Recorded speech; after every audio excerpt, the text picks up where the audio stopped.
하나님이 기뻐하시는 선한 일이라는 제목으로 말씀을 선포할 때 하나님의 크신 은혜가 우리 가운데 함께 있기를 바라고, 은혜가 된다면 아멘하여 하나님 앞에 영광 돌리시는 기회가 될 수 있기를 바랍니다.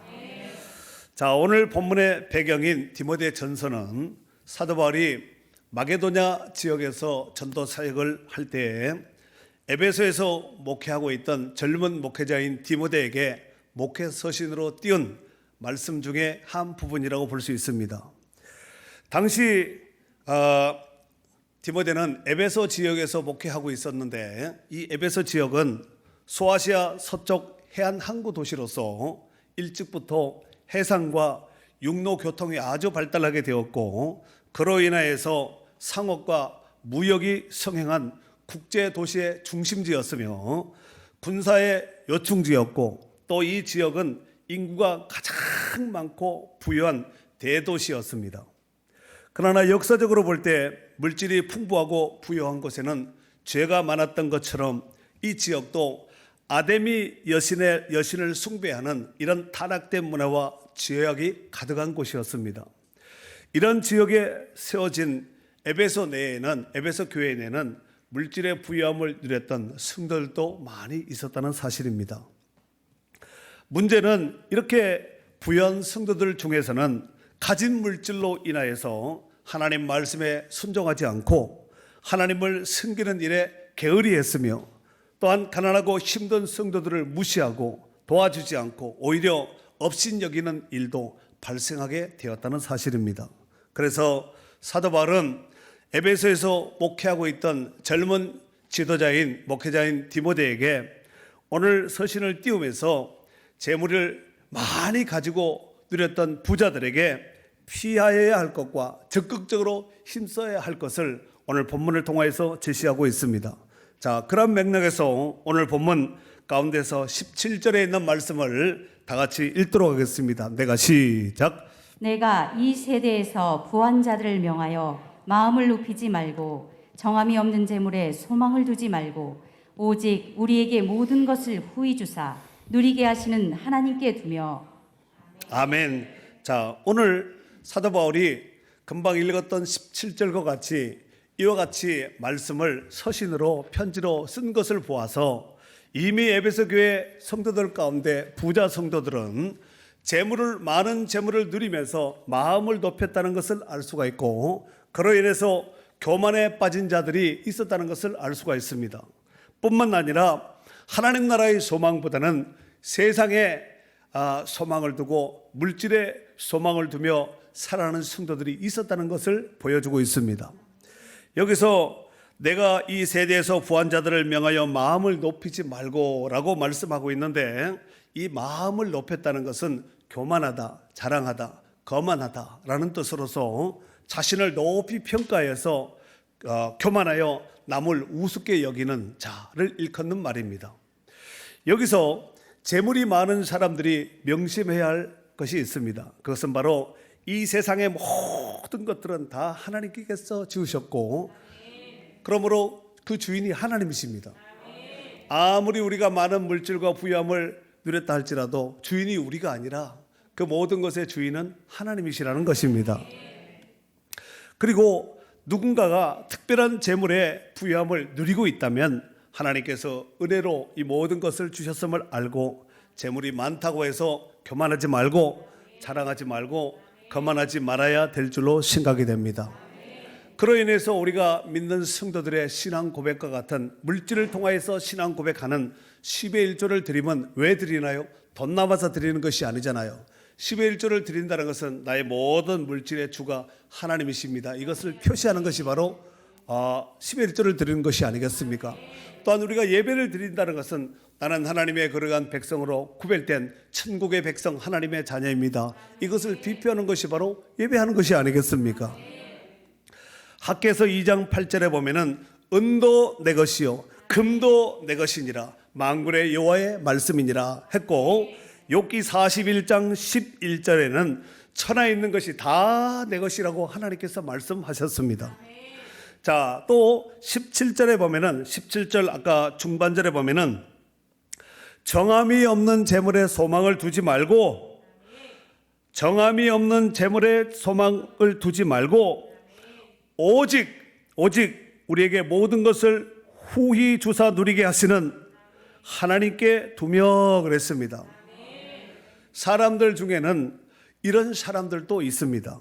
이를테면 재물이 많아지면 삶이 기쁘고 얼굴도 밝아지고 막 신나고 힘있게 사는데, 재물이 떠나가고 돈이 떨어지면 절망하며 낙심하여서 자살하는 사람도 있습니다. 왜 이런 현상들이 발생하게 되는 것일까요? 아마 그것은 재물 때문에 인생이 파멸로 치닫는 사람은 재물에 소망을 두었기 때문에 이런 폐단들이 일어나지 않겠나 싶습니다.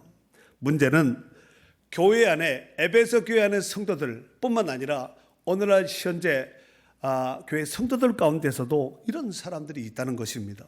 문제는 재물은 정함이 없기에 소망을 두면 안 됩니다. 소망을 두려면은 누구한테 두라 그랬습니까? 하나님께 두라고 말씀하고 있습니다. 잠언 23장 5절에 보면은 내가 어찌 허무한 것에 주목하겠느냐, 정령이 재물은 스스로 날개를 내어 하늘을 나는 독수리처럼 날아가리라 그랬습니다. 여러분, 재물은 돈 좀 벌어야 되겠다, 돈을 쫓고 쫓으면 이 돈이 잡혀야 되는데, 마치 무지개를 쫓는 소년과 같이 가면은 저만큼 멀리 가 있고 그 근처에 가면은 또 저만큼 멀리 가 있고, 끊임없이 가면 그만큼 가 있고 가면 그만큼 가 있는 거예요. 안 잡히는 것입니다. 그래서 성경은 정령이 재물은 스스로 날개를 내어 하늘을 나는 독수리처럼 부 하고 날아간다는 거예요. 잡히지 않습니다. 그러므로 성도는 정함이 없는 재물에 주목할 것이 아니라 정함이 있는, 소망이 있는 하나님께 집중해야 될 줄로 믿습니다. 사랑하는 성도 여러분, 당시 에베소 교회 내에는 모든 성도들이 다 부자가 아니었습니다. 그 도시가 잘 산다고 해서 상업이 발달하고 무역이 발달한다고 해서 모든 성도, 모든 사람들이 다 잘 사는 것이 아니라 그들 가운데는 부자도 있지만 가난한 사람도 있지 않았겠습니까? 그래서 그들 중에 부자 성도도 있지만 가난한 성도들도 교회 안에 있었습니다. 가난한 성도들은 어떻게 해서든지 부자 성도들처럼 나도 좀 돈 좀 벌어서 세상 재미도 좀 보고, 물론 예수 믿고 구원받는 이 기쁨도 참 귀한 기쁨이지만 예수 믿고 구원받았다고 해서 나는 땅에서 가난하게 살아야지 이런 사람은 없잖아요. 이왕이면 예수 믿고 구원받은 성도가 되었다면 이 세상에서 하나님이 주신 물질이라면 받아서 누리면서 부요함 가운데서 나눠주고 베푸는 이런 일을 하면 얼마나 좋겠습니까?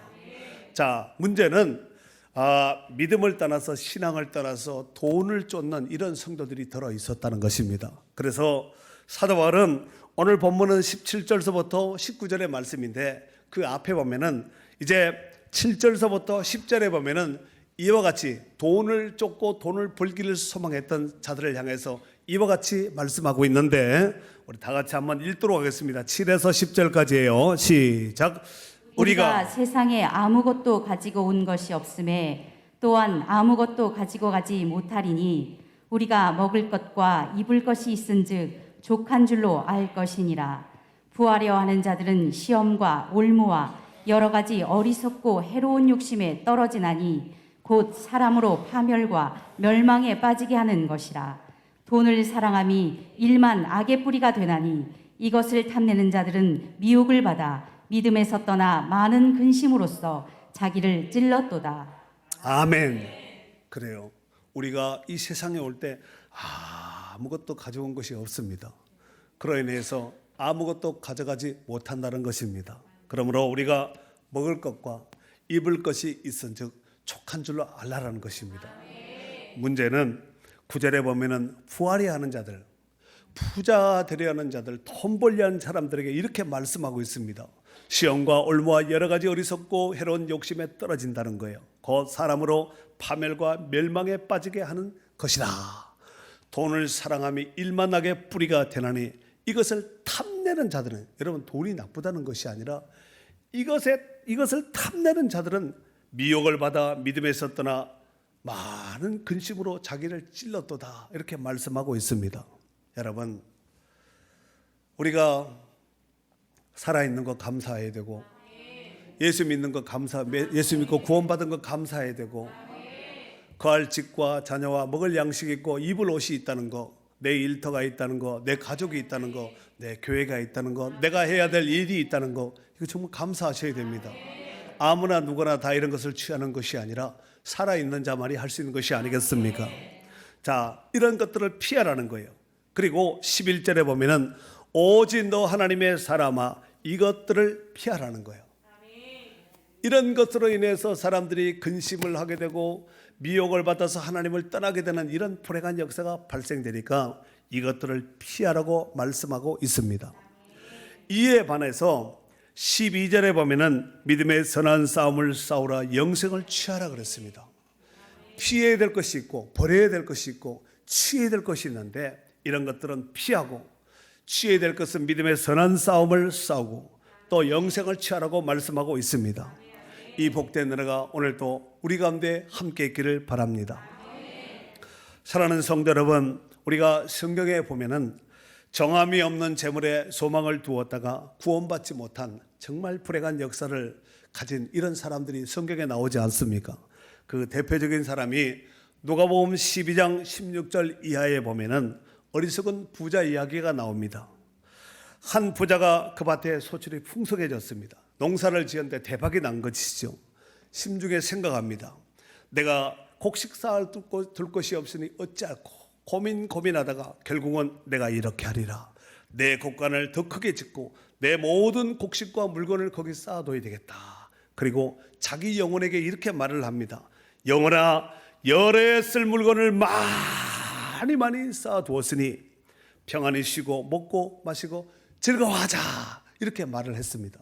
그런데 그날 밤에 하나님께서 나타나셔서 말씀하시기를 어리석은 자여 오늘 밤에 내 영혼을 도로 찾으리니 그러면 내 준비한 것이 누구의 것이 되겠느냐라고 말씀하셨습니다. 왜 예수님께서 이 어리석은 부자의 비유에 말씀을 하셨을까요?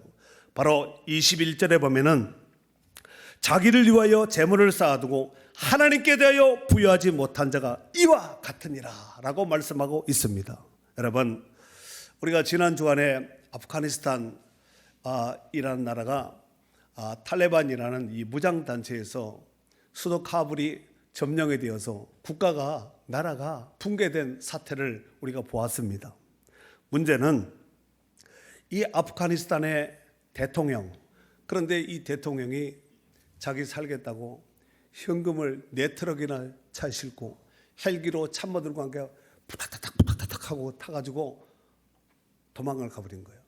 여러분, 나라를 끝까지 사수하고 지켜야 될 대통령이 백성을 버리고 자기 살겠다고 돈 챙겨서 어마어마한 돈을 챙겨서 헬기 타고 날라버리면 그 백성들은 어떻게 될까요? 사자굴에 먹이 던지는 것과 똑같습니다. 너희들은 죽어라, 나는 살겠다, 혼자 살겠다고 떠난 것이 아니겠습니까? 여러분, 과연 그 백성을 버리고 떠난 대통령 과연 잘 살 수 있을까요? 여러분, 우리나라도 그렇게 되지 않도록 기도 많이 하셔야 됩니다. 아멘이지요. 오늘 어리석은 부자를 하나님께서 그날 밤에 불러가셨듯이 왜 불러가셨을까요? 영혼의 주인이 하나님이시기 때문에 하나님 불러가신 겁니다. 마치 추수할 때가 되면은 곡식이 무르익어서 추수할 때가 되면은 농부가 곡식단을 묶어서 알곡은 모아서 곡간에 들이고 쭉정이는 꺼지지 않는 불에 던지는 것과 똑같습니다. 우리 인생도 어느 순간 부지불식간에 하나님께서 우리의 영혼의 주인 되신 하나님께서 우리를 부를 때가 있다는 것을 명심하시고 하나님 앞에 신실한 성도의 자세를 취하며 살아가야 될 줄로 믿습니다. 그리고 또 마태복음 19장 21절 이하에 보면은 많은 재물로 인하여 예수님의 제자로 부름을 받았음에도 불구하고 예수님의 제자 사역을 포기하고 예수님을 떠나간 어리석은 부자 청년 이야기가 나옵니다. 그렇지요. 예수님께서 이렇게 말씀하셨지요. 내가 온전하고자 할진대 가서 내 소유를 팔아 가난한 자들에게 주라. 그리하면 하늘에서 보화가 내게 있으리라. 그리고 와서 나를 따르라. 나 따라와라. 이렇게 하고 콜링을 했지요. 그런데 22절에는 마태복음 19장 22절을 얘기하는 거예요. 그 청년이 재물이 많음으로 이 말씀을 듣고 근심하며 갔다는 거예요. 그리고 예수님께서 제자들에게 이렇게 말씀하셨습니다. 부자는 천국 들어가기가 어려우니라. 내가 다시 너에게 말한다. 낙타가 바늘기로 들어가는 것이 부자가 하나님 나라에 들어가는 것보다 쉽다. 이렇게 말씀하셨습니다. 여러분, 돈 때문에 하나님을 잃고 천국을 잃었다. 여러분, 돈은 이 세상 우리가 살아있는 동안 육신을 가지고 숨쉬고 고로 숨쉬고 있는 요때 필요한 것이지, 죽은 사람이 무슨 돈이 필요하고 카드가 필요하고 통장이 필요하겠습니까? 살아있을 때 필요하거든요. 여러분, 우리의 삶은 이 땅의 삶만 있는 것이 아니라 영혼의 삶, 저 천국의 삶이 있다는 것을 명심하며 의식하면서 우리가 살아야 될 줄로 믿습니다. 누가복음 12장 15절 말씀해 보면은 삼가 모든 탐심을 물리치라. 사람의 생명이 그 소유에 넉넉한 데 있지 아니하리라 라고 말씀하셨고, 마태복음 6장 24절에는 너희가 하나님과 재물을 겸하여 섬기지 못한다고 말씀하고 있습니다. 여러분, 하나님도 섬기고 재물도 섬기고, 여러분, 하나님을 섬겨야 되는 것이고, 재물은 섬기면 안 됩니다. 재물을 섬기면은 재물신이 되지 않겠습니까? 재물을 하나님으로 삼는 것이 아니겠습니까? 그러니까 하나님을 잘 섬기고, 그 하나님께서 주신 물질은 우리가 하나님이 기뻐하는 선한 일에 힘써야 될 줄로 믿습니다. 골로새서 3장 5절에 보면은 탐심은 우상 숭배라고 말씀하고 있습니다. 그 탐심이 이렇게 무서운 거예요. 여러분, 아까 우리가 이 세상에 올 때 아무것도 가져오지 않았다고 말씀하지 않았습니까? 우리가 먹을 것과 입을 옷이 있은즉 족한 줄로 알라는 거예요. 감사해야 되겠죠.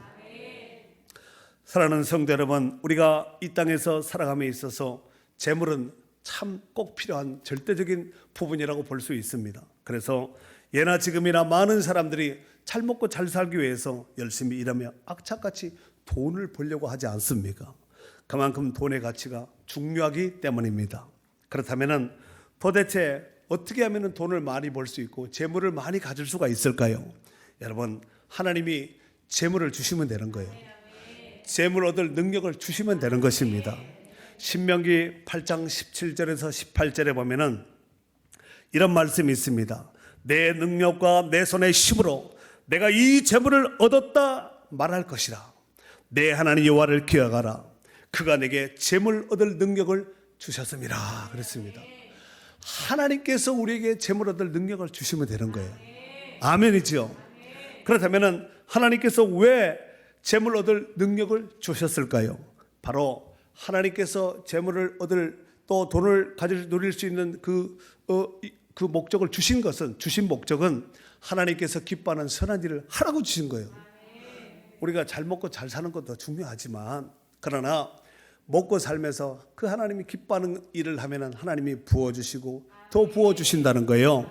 그래서 우리 성경에 보면은 후히 주사, 오직 우리에게 모든 것을 후히 주사 누리게 하시는 하나님께 두라고 이렇게 말씀하지 않았습니까? 하나님은 째째 쫀쫀이 아니라 주면은 흔들어쳐 넘치도록 부어준다는 거예요. 후히 주사, 후히 주기만 하고 누리지 못하면 안 되잖아요. 받기만 하고 누가 남 좋은 일 하면 안 되고, 그것을 누릴 수 있는 복도 가져야 될 줄로 믿습니다. 할렐루야. 사도 바울은 이와 같이 적극적으로 힘써야 될 일에 대해서 권면하기를 18절 우리 다 같이 읽도록 하겠습니다. 18절 시작. 선을 행하고 선한 사업을 많이 하고 나누어 주기를 좋아하며 너그러운 자가 되게 하라. 아멘. 자, 선을 행하라는 거예요. 선한 사업을 많이 하라는 거예요. 또 나눠주기를 좋아하라는 거예요. 그리고 마음이 너그러운 자가 되라고 이렇게 말씀하고 있습니다. 여기서 선한 일을 행하고 했는데, 선한 일이라는 것은 아가도 에르게오라는 단어를 쓰는데, 이것은 선을 행하는 거예요. 그냥 선했으면 좋겠다, 이제 그것을 직접 행하는 것을 말하는 것인데, 이는 가난한 자와 궁핍한 자를 적극적으로 돕는 것을 말하는 것입니다. 잠언 19장 17절에 보면은 이런 말씀이 있어요. 가난한 자를 불쌍히 여기는 것은 여호와께 구워드리는 것이니 그의 선행을 그에게 갚아주시리라 그랬습니다. 가난한 자를 돕고 어려운 이웃을 돕는 것은 하나님이 우리한테 빚지는 거예요. 그 선을 행하는 자에게 빚지는 것이라는 거예요. 여러분, 하나님도 빚을 지나요? 하나님 무슨 빚을 지겠습니까마는 그와 같은 맥락으로 이해하면 좋을 듯 싶습니다. 세계적인 재벌인 록펠러의 어머니는 아들에게 10가지 죽기 전에 유언을 남겼습니다. 그 가운데서 8번째 해당되는 유언이 뭐냐면은 네가 남을 도울 수 있으면 힘껏 도우라 라는 말씀이었습니다. 그로 인해서 록펠러는 어머니의 유언을 지켜서 일생 동안 남을 도울 수 있는 일이 생기면 적극적으로 앞장서서 그 일을 추진했다고 합니다. 잠언 11장 24절에 보면은 흩어 구제하여도 더욱 부하게 되는 일이 있나니 과도히 아껴도 가난하게 될 뿐이라 그랬습니다.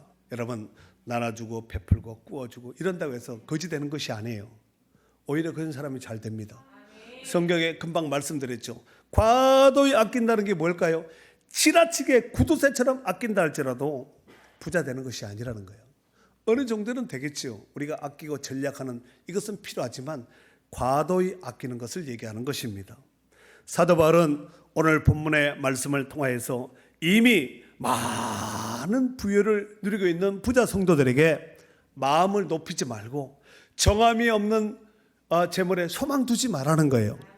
오직 우리에게 모든 것을 후회해 주시는 그 하나님께 소망을 두고 선을 행하고 선한 사업을 많이 하고 나눠주기를 좋아하고 너그러운 자가 되라고 말씀하고 있습니다. 자, 그렇다면 왜 그렇게 해야 될까요? 자, 19절 말씀 읽습니다. 19절 이것이 시작.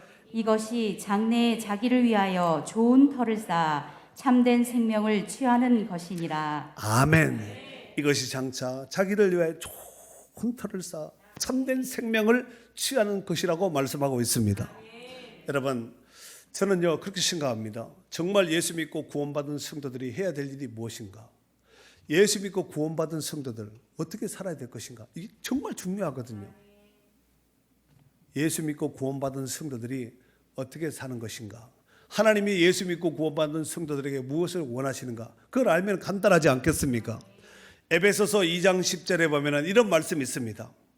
우리는 그가 만드신 바라 그리스도 예수 안에서 선한 일을 위하여 지으심을 받은 자니 이 일은 하나님이 전에 예비하사 우리로 그 가운데서 행하게 하려 하심이니라 그랬습니다. 우리는 그가 만들었다는 거예요. 우리를 누가 만들었다고요? 하나님이 만드셨습니다. 그리스도 예수 안에서 선한 일을 위하여서 우리가 지으심을 받았다는 거예요. 그 일을 하면 되지 않겠습니까? 갈라디아서 5장 14절에는 온 율법은 내 이웃 사랑하기를 내 자신과 같이 하라 하신 말씀에서 이루어졌나니 라고 말씀하고 있고, 요한일서 3장 17절에는 누가 이 세상의 재물을 가지고 형제의 궁핍함을 보고도 도와줄 마음을 닫으면 하나님의 사랑이 어찌 그 속에 거하겠느냐라고 말씀하고 있습니다.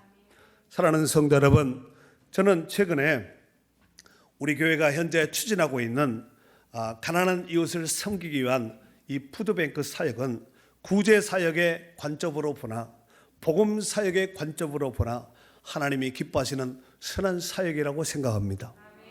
제가 전에도 말씀을 드렸지만 코로나 이후의 전도 방법과 이웃을 섬기는 방법은 완전히 달라야 된다고 생각합니다. 물론 전도와 이웃을 섬기는 방법에는 다양한 방법으로 얼마든지 섬길 수가 있습니다. 하지만 옷도 내 몸에 맞추어서 입으면 내 몸에 착 붙고 내 몸에 맞듯이 사람들의 형편과 상황을 잘 알고 잘 파악해서 그 상황에 맞게 맞추어서 전도하며 이웃을 섬기는 방법은 정말 이 시대 가운데 지혜가 필요한 방법이 되지 않겠나 싶습니다.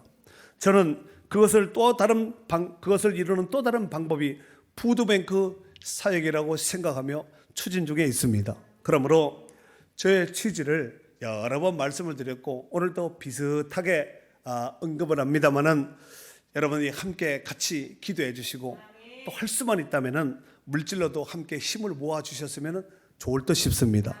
왜 그렇게 해야 되는가? 그리스도 예수 안에서 우리가 선한 일을 위해서 지음을 받은 자라고 말씀을 했고, 오늘 19절 말씀, 오늘 본문 메인 본문인 19절 말씀에는 이것이 장래에 자기를 위하여 좋은 터를 쌓아 참된 생명을 취하는 것이라고 말씀하고 있기 때문에 그렇습니다.